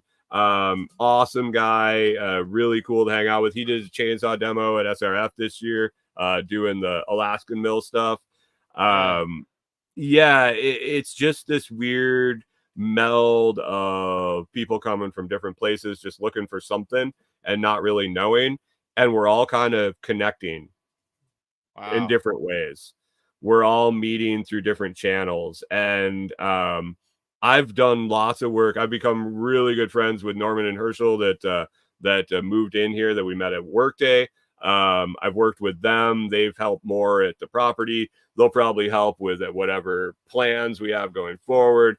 And we're building kind of a tribe here in person. Yeah. But it all started because I watched some stupid Canadian guy hook up a shop vac to a PVC pipe to remove a fucking bee's nest and a second story house. because he was starting a handyman business and he didn't know what the hell he was doing, but he was going to figure it out and he was going to make it happen. And I went, you know, that guy's funny as hell, but he's a lot like me. I think I like his shit. So I subbed to his channel. I started watching his videos and I really kind of dug what he was doing and followed along. He started doing lives. I started hanging out in his live chat. He sent me a message, said, dude, you want to do a tool review for me? You use a lot of shit, right? You're a technician, you're maintenance. I said, yeah, dude. Fucking did a video for him. Man, we're best friends. Like, I don't sound cheesy like that, but like we're tight. Yeah. We're not like acquaintances anymore. We're like we're family. I mean, that's really what it is. We're family.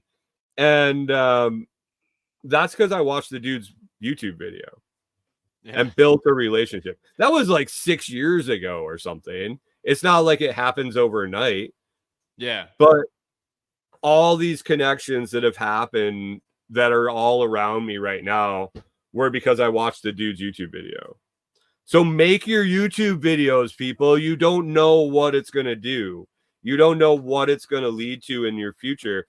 I don't think Tim acting like an idiot and making that insane contraption that actually worked, by the way. It worked. But I'm guessing he never in his wildest dreams would imagine that he would be working on a deal with a guy that watched that video to manage his property in Tennessee. Yeah. Yeah. You really don't know who you're inspiring. Yeah. When you're putting yourself out there and you're doing something and, you know, the analysis paralysis can hold you back sometimes. And, you know, a lot of these guys and going to the event like SRF, you know, a lot of the message is find something and do it, and it can evolve over time. And it doesn't have to be the perfect thing. You'll never be perfect. So content creation, nobody cares. Dude, I still get nobody. I've been doing this shit for I think our YouTube account was founded in 2014, maybe 2014, 7 or 8 years. There's plenty of videos that get like low double-digit views. I got 20. We're pushing 2,400 subscribers. Like I said, I don't do the podcast well. I don't do like YouTube SEO well. Like I put this stuff up there because maybe somebody watches it and they learn something. If my focus was making money on YouTube, I'd be miserable because I would have to follow the formula. I'd have to chase all the new tips and tricks and all that. That wasn't my goal. Was not to make money on YouTube. My goal was to put information out there. And if I made some money, like I'm not going to give it back. Like it's not that I'm like, oh, I don't want to make money doing it. It's all altruistic and shit. But I don't focus on making money because that's not the goal for me. Well, what John talked to me about was that, you know, it's like he spends a lot of money like putting the content out there and producing a podcast and doing all that kind of stuff. But they, you know, they don't get anything from that really. It's really about like maybe like selling sponsorships or things like that, or making more business, like bringing people to his business and people coming and buying his products and stuff. So it's like really about kind of like building the audience and like letting people know what you're all about, and, you know, hopefully inspiring some other people. And it's a conduit for discussion. Let that lead to other things, you know. It's a conduit for discussion. It's a conduit for you to express yourself. It's a conduit for you to kind of put maybe a guarded view of who you are and what you believe, or just lay it out there. If that's there is very little about me that you can't find if you listen to 688 episodes of my podcast. Yeah. Like there's a few things that I don't talk about. Very little, like a fraction, very small fraction of what my life is. You don't have to do that. You might have just a particular skill that you enjoy doing. And like we started tying paracord. We were selling paracord keychains and shit at SRF. Yeah. And so I have 2 paracord guys that I watch that I learn knots from and stuff like that when we want to do something new. 2 that I subscribe to. One is super high end, super produced, fantastic videos. The guy's phenomenal. I almost joined his subscription thing just because his videos are that good. And another dude has like a white piece of paper down with a marker that he wrote like his channel name with a marker, and he talks, and he's just having like that's his hobby. So he wants to teach people how to do his hobby. Super low budget, a lot of like my one take, like one and done or one cut kind of stuff. Real low editing. I love it. Yeah. I learned more from him than I do the super high edited, the one I enjoy watching. If I want to learn how to do it real quick, I learn from the other guy because he just clicks with me. So there's a space there for everybody. Yeah, for sure. That's what I have talked about in the past on my podcast as well. Is if you have a passion about something, like, and you have some knowledge in an area or whatever, like, don't be afraid to put yourself out there. Like, like you said, it's just a grind, man. It's just like if you have a passion for something, you gotta you grind at it, and then it's something that you keep developing over time. And if it's not right, do something else. Exactly, yeah. Like, I don't understand the fascination with just like you're stuck with your decisions. No, nothing is like that. Yeah. Gotta get a job. You gotta go figure out what you want to do when you're 18 years old. Like, you know what I wanted to do?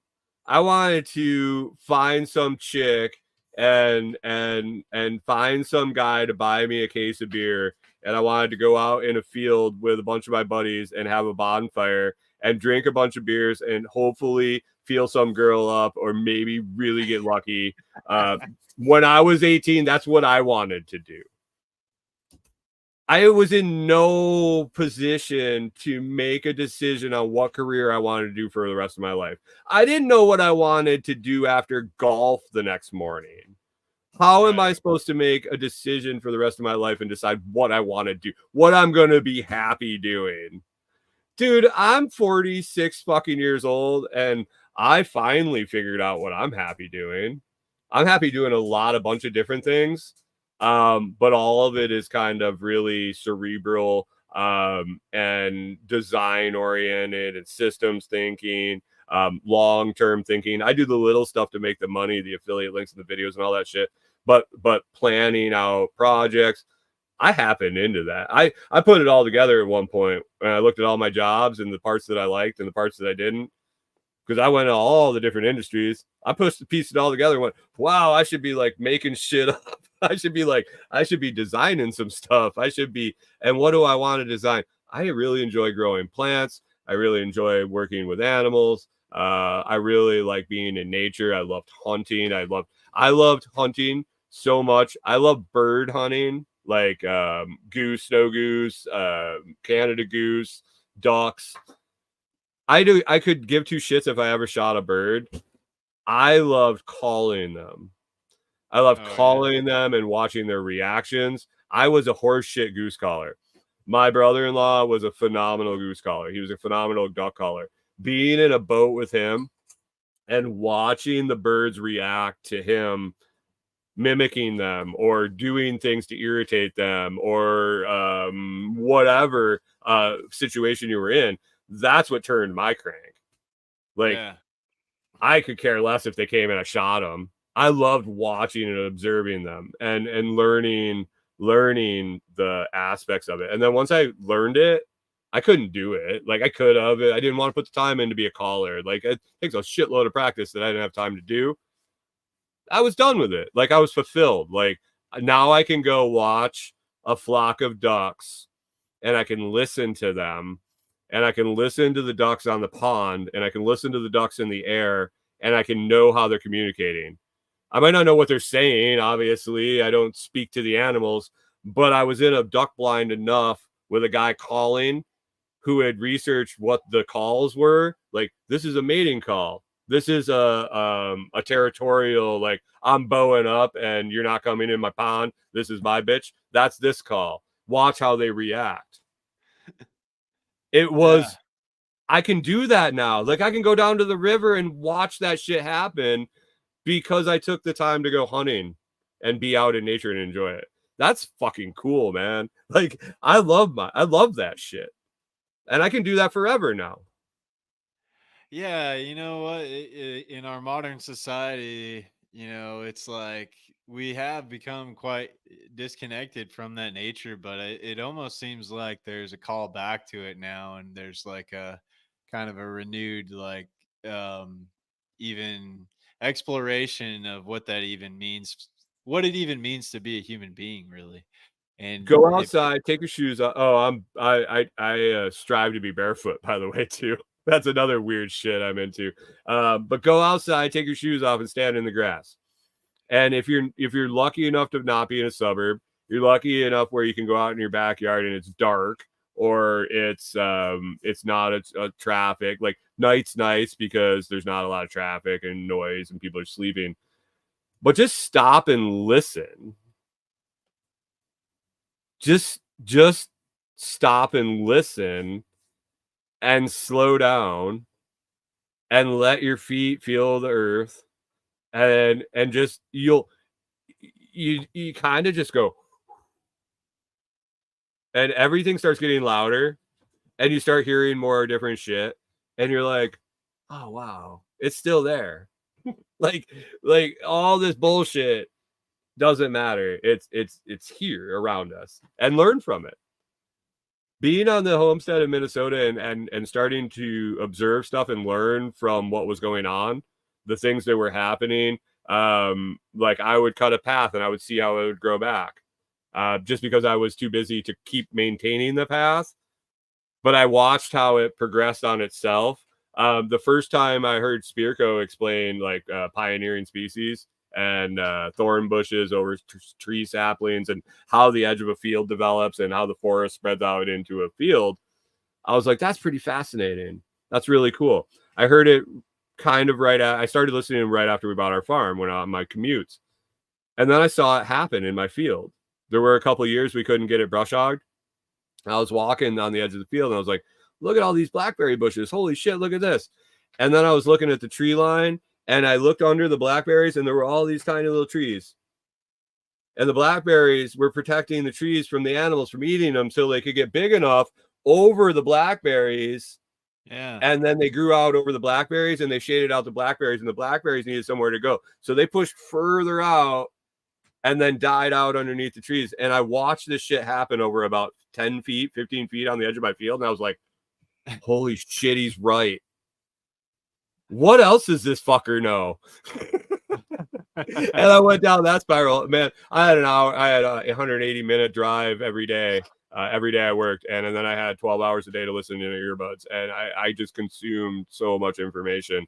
But to watch it happen is just a magical kind of thing. Oh yeah, yeah, absolutely. Well, Brian, man, you know, I really appreciate you coming on. We're coming Yeah, up on dude. about we're coming up on about 2 hours. Where can people find you, man? And really enjoyed our conversation tonight. Like, where can people find you, support what you're doing, and check out all your stuff? Yeah, main thing is Monday through Friday morning on YouTube. I do a live stream podcast. You can catch it on YouTube live. You can catch the replay on YouTube, or you can find it in any major podcast feed. The LOTSProject podcast, LOTS. For a long time, people thought it was the Lost Project because I was roaming around in a camper. But the LOTSProject, you search it anywhere. It's a white and black logo. It says Lots. It's easy. I'm on Telegram. All my links and all that stuff, you can find it at thelotsproject.com. And then, like I mentioned earlier, we fired up comfrey-roots.com. That's a place if you're looking to get comfrey roots. That's where you're going to want to go. Excuse me. I have a long track record of very successful plant propagation and sales through the mail. So you're going to want to check that out. And I'm looking for your code here. I set you up a discount code for your audience. Our website is set up to benefit my community. I sent you a link earlier for your affiliate program. We do our pricing to build in a discount for community members. Tinker Tribe, TinkerTribe, is the discount code that will get your audience 10% off.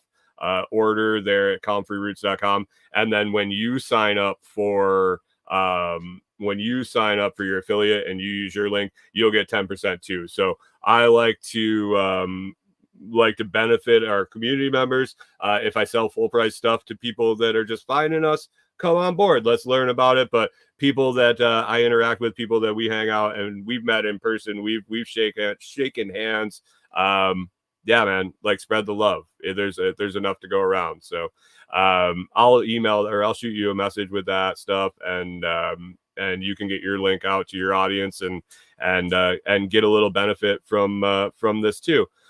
Jim says in the comments there, Noster. Yeah, you can find me on Noster. I can't really give you my NPub over the air, but it's long but go figure out Noster. If you don't know about Noster, come and talk to me. I offer consulting through my website, LOTSProject.com. Sign up for 30 minutes. We'll talk about what you want to learn. I have a plethora of things I can teach you. Everything from beginner cryptocurrency to decentralized platform like Noster, to homesteading stuff, to Comfrey business, to let's chat for 30 minutes for free. See if we click. First of all, see if I have more knowledge in something that you want to learn, and I can work with you. And then I have a mechanism to do consulting through that, and I'll come up with a price. We'll figure out where you want to be, how we're going to get you there, and what it's going to cost, and maybe we do business. Maybe. Awesome. maybe I don't like you either, and there's no hard feelings. So let's chat. I like to meet new people and see if we can help each other.